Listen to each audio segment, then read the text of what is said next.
안녕하세요. 13주 차에서는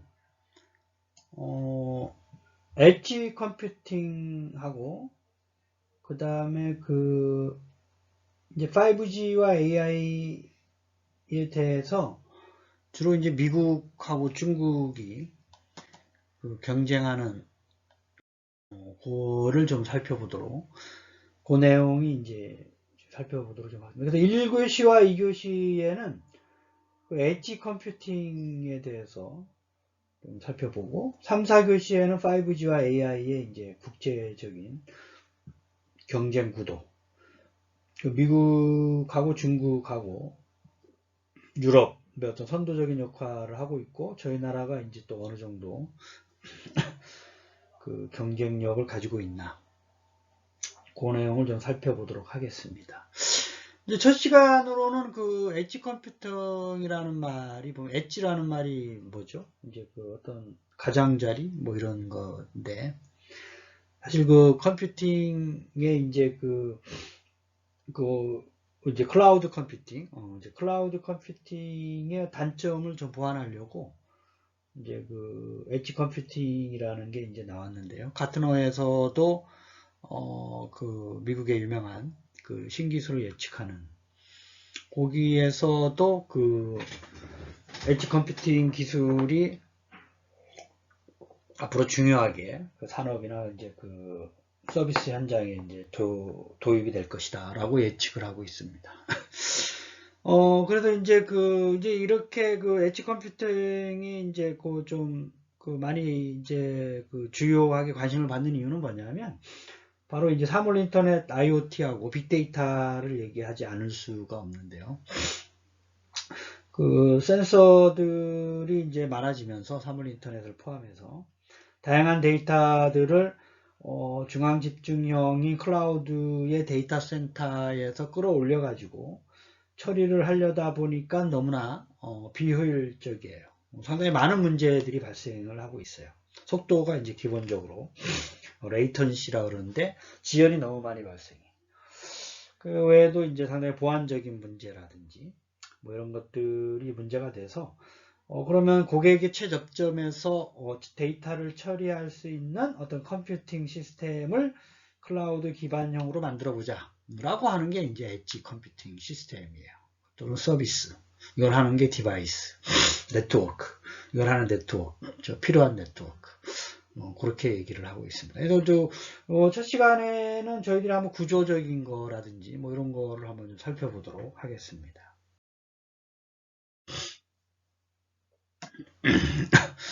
그래서 이제 그 엣지 컴퓨팅은 클라우드 시장에서 먼저 얘기가 좀 나왔어요. 왜냐하면 오른쪽에 보면 이제 오른쪽 위에 그림 중에 왼쪽이 그 클라우드 컴퓨팅의 그 서비스인데요.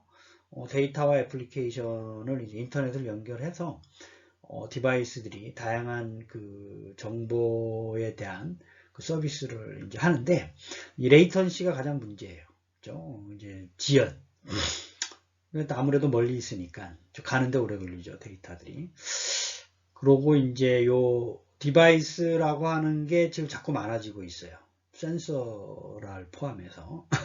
그래서 오른쪽에 있는 것처럼 중간에 분산형 프로세싱 구조로 만들어 보자 라고 해서 요 엣지 컴퓨팅이라는 게 오른쪽에 요 가운데 녹색이 해당되는 거예요. 위에 있는 놈들을 필요한 것만 끌어당겨 가지고 PF라는 게 피지컬리 펑션, 피지컬 펑션. 그래서 이제 물리적으로 분할할 수 있는 것들을 서로 분할해서 좀 빨리 처리하고 굳이 위에까지 올라가지 않더라도 요 안에서 처리할 수 있는 거를 로컬로 처리하자. 그래서 이제 요 가운데 있는 요거를 우리가 FOG, fog라는 말을 또 쓰기도 합니다. 그 전에는 엣지 컴퓨팅이라는 말을 나오기 전에는 fog, 이제 그 클라우드가 원래 구름이잖아요. 이제 구름을 만드는 게 안개니까 fog, FOG 라는 말을 쓰다가 이제 컴퓨팅이 중요해지면서 요 엣지들이 어떤 담당해야 되는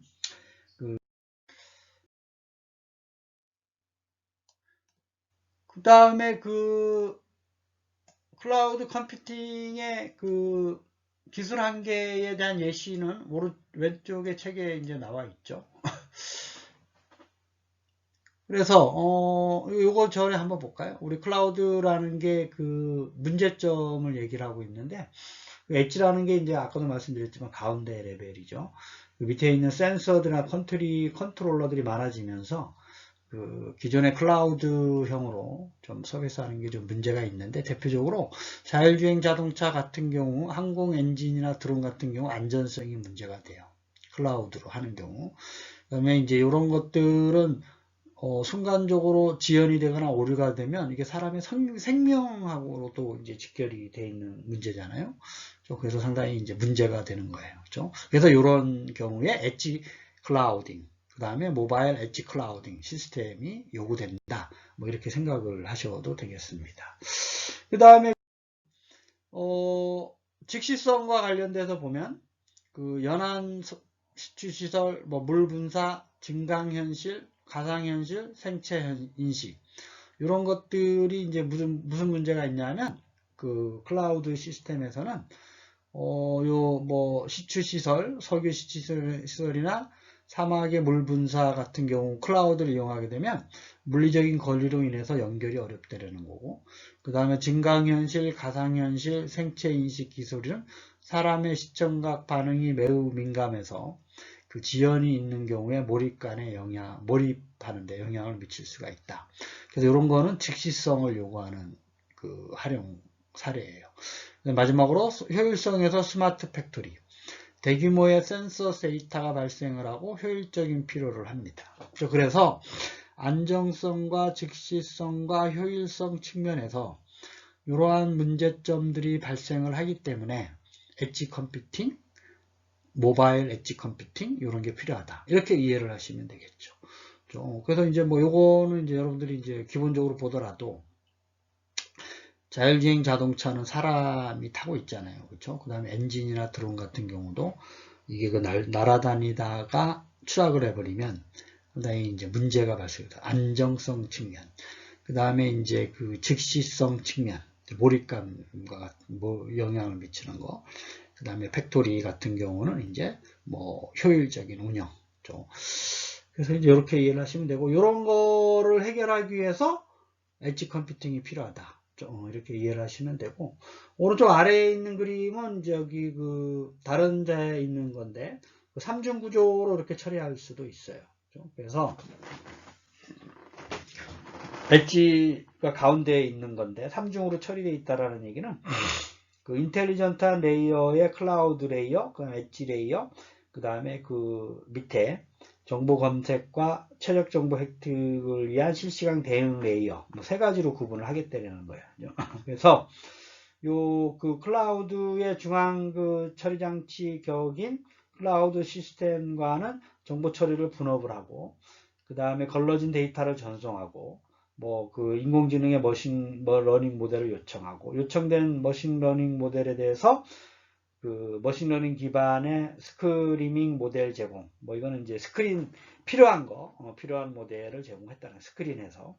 그 다음에 그 엣지에서 실제적으로 아래 보면 데이터를 발생시키는 디바이스들, 센서들, 시스템들이나 컨트롤러들이 데이터를 검색하거나 1차 데이터를 생성한 거를 1차적으로 엣지로 보내고, 클라우드 렛이라는 이름을 쓰고, 그 다음에 그 데이터를 분석을 했을 때 클라우드 위에 있는 그 정보 처리 분업을 위해서 클라우드를 보내는 게 아니라 자체적으로 처리할 수 있는 거는 머신러닝 기반의 스크리닝 모델을 가지고 인텔리전트한 데이터의 분석 결과를 제공을 해서 그 사람들한테 최적의 정보를 획득할 수 있게끔 하고, 인텔리전트한 인사이트, 분석 결과, 인사이트라는 게 이제 분석 결과의 의사결정을 할 수 있도록 그 도움을 주는. 그래서 이제 클라우드, 엣지, 그 다음에 이제 요 고객의 접점, 요 세 가지의 레이어를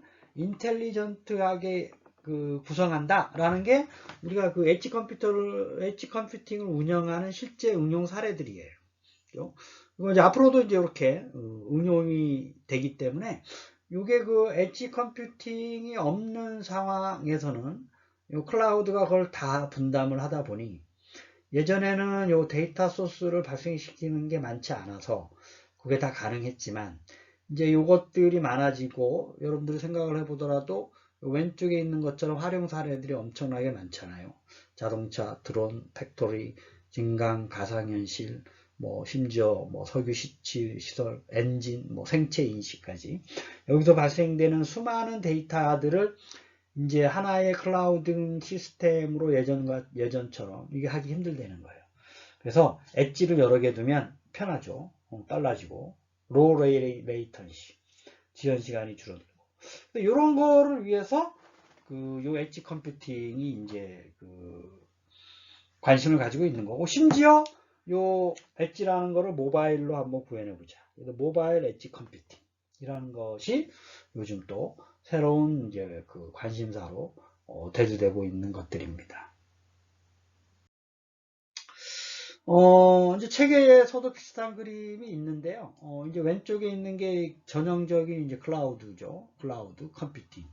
이제 가운데 이렇게 엣지를 두면서 뭐 이런 뭐 왼쪽에 이제 이러한 뭐 핸드폰 이런 거는 이제 엣지 1이 그다음에 가운데 차량 이런 거는 엣지 2 그다음에 이런 거는 엣지 3가 서로 관할해서 기존의 클라우드가 하는 일을 효과적으로 해보자 라고 하는 개념이에요. 뭐 이제 엣지라고 그래서 뭐 다른 어떤 새로운 구조가 아니라 중간에 레이어를 하나 더 두는 거다.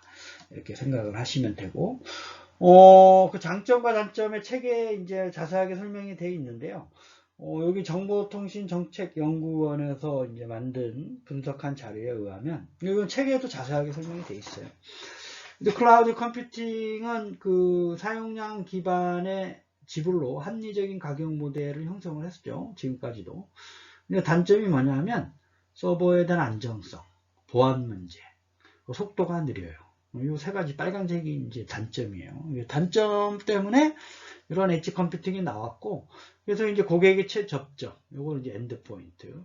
그래서 직접 데이터가 수집되기 때문에 여러 개의 광대역 데이터 수집 장치가 이제 불필요한 거죠. 응답 속도가 빨라요. 하지만 좀 연산 능력이 떨어져서 클라우드 컴퓨팅보다 연산 능력이 떨어지는데 지금 이제 요 말은 지금 엣지 컴퓨팅에 쓰는 GPU는 작을 수 있지만 이제 GPU라는 그래픽 프로세싱 유닛은 일반적으로 이제 일반적인 CPU, 이제 클라우드 컴퓨팅 CPU는 이제 어떻게 구현하느냐에 따라 다르지만 그래서 이제 GPU는 여러분들이 생각하기에 일반적인 여러분들이 이제 컴퓨터, 노트북이나 이제 PC, CPU보다 성능이 빠른 거예요. 근데 여기서 보면 엣지 컴퓨팅을 위해서 들어가는 GPU는 거대한 클라우드의 CPU에 비해서 연산 능력이 떨어지는 거죠. 이제 그렇게 이해를 하시면 돼요. GPU가 반드시 CPU보다 연산 능력이 떨어지는 건 아니다라고 이해를 하시고, 엣지 컴퓨팅에서 들어가는 소형 GPU는 클라우드의 대형 CPU보다 연산 능력이 떨어질 수가 있어요. 그런 거 외에는 하지만 이제 GPU는 관할하는 게 옛날에 CPU 클라우드에서보다 작기 때문에 이러한 단점이 있음에도 불구하고 응답 속도가 빠르고 또 데이터 수집을 위에 있는 클라우드에 보낼 필요가 없기 때문에 그 사이에 네트워크 광대역망을 불필요하게 쓸 필요가 없는 거죠. 그래서 이제 아래쪽에 그림을 보면 포그라는 게 이제 예전에 썼단 말이에요. 그렇죠? 그래서 여기 엣지라는 게 디바이스고 수십억 개, 밀리언스, 그 다음에 수백 개의 포그 디바이스, 노드들이라고 얘기하죠. 그걸 묶어서 다시 수천 개의 클라우드, 데이터 센터, 이러한 어떤 계층적인 구조가 일반적인 구조죠. 예전에는 포그가 없이 이제 많은 디바이스들이 직접 여러분들이 이제 노트북이나 스마트폰으로 클라우드를 접속하는 그런 형태였는데 이제 밑에 있는 디바이스들이 많아지면서 앞에서 설명드렸었던 것처럼 여러 가지 다양한 것들이 또 추가가 되기 때문에 포그 시스템, 요게 이제 왼쪽에 있는 엣지 형태이든지 모바일 엣지 형태이든지 이런 구조로서 많이 활용할 수 있는 사례들이 책에도 소개가 되어 있고 많은 관심을 받고 있는 것입니다.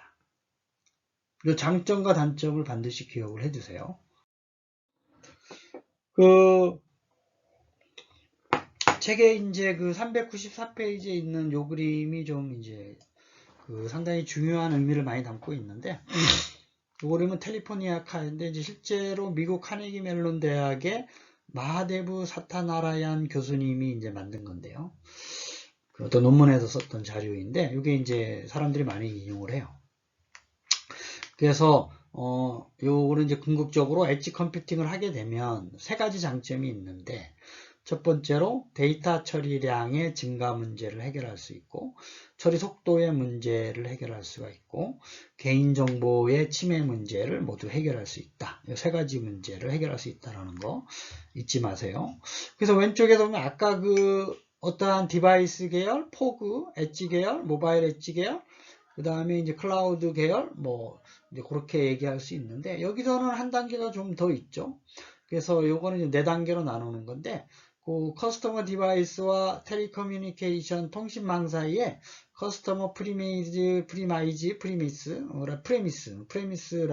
구조가 있어요. 이것도 뭐냐면 그 디바이스 몇 개를 묶어서 하나의 프레미스로 하고, 프레미스 몇 개를 묶어서 액세스 네트워크를 구성하고, 액세스 네트워크 몇 개를 묶어서 센트럴 오피스와 연결된 클라우드로 이제 서비스 하자라는 개념인데, 그 역시 이제 요게 그 엣지 컴퓨팅의 계열은 요 원래 맨 오른쪽에 있는 클라우드를 제외하고는 엣지 컴퓨팅을 3단계로 구분을 한 거예요. 3단계로. 그렇죠? 그래서 요 왼쪽에 있는 이제 요 디바이스들이랑 엄청나게 많은 그림을 지금 그렸죠. 요게 수백만의 수천만 개의 이제 그 디바이스들이 있는 거고, 요게 지연 시간이 2ms 이내에 그 처리를 하는 것들이에요. 요 사이에는, 요 구간에는. 그 다음에 이제 커스터머 프레미스까지는 5ms보다 작아요.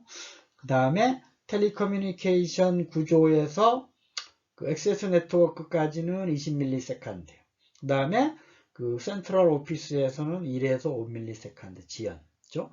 그 다음에 그 클라우드까지 가면 20ms 이상. 이렇게 되는 거예요. 그렇죠? 그래서 안에 이제 그 위에 있는 스케일이라고 얘기하는 거는 이제 대충 개수를 얘기하는 겁니다. 개수. 뭐 수십 개가 센트럴 컴퓨팅을 하는 클라우드고, 수천 개가 그 액세스 네트워크 센트럴 오피스고, 수백 개가 커스터머 프레미스, 그 다음에 수천만 개가 이제 스케일이 커스터머 디바이스를 얘기하는 겁니다. 그래서 이러한 것들이 이제 그 계층적으로 서로 연결이 되게 되면, 그러고 연결이 돼야 돼요. 기본적으로 왜 그러냐면, 요 그 커스터머 디바이스들이라고 하는 게 요 스마트폰, 여기 지금 게임기, 뭐 자율주행차, 태블릿, PC, 뭐 지금 사각형으로 되어 있는 거 엄청나게 많잖아요. 그렇죠? 아까 말씀드렸던 뭐 드론도 되고, 뭐 여러 가지 뭐 다양한 것들이 가상현실, 뭐 증강현실 이런 것 디바이스들이, 그 AR 글래스까지도 그렇고, 어쨌든 이런 것들에서 발생할 수 있는 데이터들이 엄청나게 많기 때문에 얘를 바로 클라우드로 센트럴라이즈해서 처리하기에는 너무나 비효율적이죠. 그렇죠? 그래서 이 사람은 요 엣지 컴퓨팅을 그 안에 3단계로 나눠서 커스터머 프레미스 구조, 그 다음에 요 기존에 있었던 요 무선 통신망 있죠? 5G나 이런 네트워크, 요 기지국 표시 있죠? 이걸 모바일 엣지 컴퓨팅으로 가고, 그 다음에 그 사이에 센트럴 오피스 구조의 서버 같은 계열에 이런 것들을 둬야 된다 라고 이 사람이 얘기를 하고 있습니다. 엣지 컴퓨팅. 그러니까 지금까지 어떤 디바이스 계열, 엣지 포그 계열, 클라우드 센트럴라이즈된 클라우드 계열보다 하나 더 기존에 있었던 텔레커뮤니케이션 인프라스트럭처를 이용을 하자라고 제안을 한 거예요. 그래서 이 사람이 이런 얘기를 하면서 모바일 엣지 클라우딩이라는 말이 처음 나오게 됐어요. 그래서 이 사람이 상당히 중요한 개념을 언급을 한 건데, 어쨌든 요 커스터머 프레마이스와 액세스 네트워크를 묶어서 모바일 엣지 클라우딩 개념으로 좀 설계를 해보자 라고 해서 저희들이 그 아까 MEC라는 구조 있죠? MEC라는 구조가 이제 그 좀 이따가 이제 2교시에도 좀 많이 나오는데, 책에서도 지금 많이 소개가 되고 있고, 왜 그 모바일 엣지 컴퓨팅 구조가 갑자기 나왔느냐, 이런 얘기였죠. 그래서 이 사람이 처음에 엣지 컴퓨팅 얘기를 하면서 세 단계로 분류한 기준을 가지고 사람들이, 그 어떤 기존의 이제 클라우드 구조에서 엣지 클라우드라는 거를 모바일 엣지 클라우드 컴퓨팅 시스템을 설계해야 될 필요성을 사람들이 느끼면서, 여기서 이제 그 다양한 컴퓨팅 자원들을 스케일이나 레이턴시를 효율적으로 관리하기 위한 아이디어를 이제 어떻게 하면 만들어낼 수 있을까라고 사람들이 고민하면서 만들어낸 게 바로 그 모바일 엣지 클라우드 컴퓨팅 시스템이다. 이렇게 이해를 하시면 되겠습니다. 여러분들 1교시에서는 그 엣지 컴퓨팅의 구조를 중요한 얘기를 많이 좀 말씀을 드렸었죠. 그리고 왜 그게 이제 필요하게 됐느냐. 기본적으로 레이턴시 문제를 해결하기 위해서 기본적으로 나왔고, 이 사람이 사타나라양 교수님이 데이터 처리량의 증가 문제를 해결할 수가 있다고 그랬죠. 그건 왜 그러냐면, 요 왼쪽에 수천만 개의 디바이스들이 데이터가 엄청나게 많이 있는데, 예전에 요 엣지 컴퓨팅이 없다 그러면 요게 센트럴라이즈드 컴퓨팅 맨 오른쪽에가 다 처리해야 되는 거잖아요. 그죠? 그래서 요 어떠한 디바이스의 커스터머 디바이스가 커스터머 프레미스에 로컬리 처리할 수 있는 거는 위에까지 올리지 말고, 그 다음에 커스터머 프레미스가 몇 개 모여서 액세스 네트워크끼리 하는 거는 다시 클라우드로 올리지 말고, 이제 이런 개념들이 나오는 거죠. 그렇죠? 즉 센트럴 오피스 계열까지만 처리해도 되는 것들, 그렇죠? 이런 것들을 분류해서 처리하면 데이터 처리량이 엄청나게 감소해요. 어디가? 센트럴라이즈 컴퓨팅이 부하가 적어드는 거죠. 그렇죠? 두 번째는 처리 속도. 예전에는 요게 이제 커스터머 디바이스나 요 프레미스가 다 인터넷이나 클라우드 인프라스트럭처로 가서 다시 처리하고 내려오는 이런 상태이기 때문에 속도가 상당히 문제가 됐었죠. 느려요. 그래서 레이턴시가 늘어났죠. 그래서 이게 자율주행차나 드론이나 이런 거 아까 말씀드렸지만 이게 속도가 느려지면 큰일 나죠. 사람의 생명과 관련되어 있는 부분이니까. 뭐 다른 것도 마찬가지고. 증강현실이나 가상현실이 이제 사람이 이미 저쪽으로 가고 있는데 예전에 그걸 보여주고 속도가 못 따라오면 이게 몰입감이 없어져요. 그래서 처리 속도에 문제가 발생하기 때문에 유념해서 처리 속도를 개선할 수 있는 엣지 컴퓨팅이 많이 나왔고, 그 다음에 세 번째는 개인정보 침해 문제를 해결할 수가 있어요. 이게 중앙집중형으로 가게 되면 모든 요 개인정보 데이터들이 중앙집중형의 클라우드를 거쳐서 가게 되면 요 클라우드 시스템만 사람들이 해킹하고 보안 문제를 이제 뚫어버리면 모든 정보들이 다 마비가 유출이 되죠. 또 이제 요거를 이제 클라우드를 해킹해서 요걸 못 쓰게 만들어 버리면 요 안에 구성되어 있는 모든 커스터머 디바이스라든지 프레미스라든지 액세스 네트워크 서비스를 못 하게 되잖아요. 그렇죠?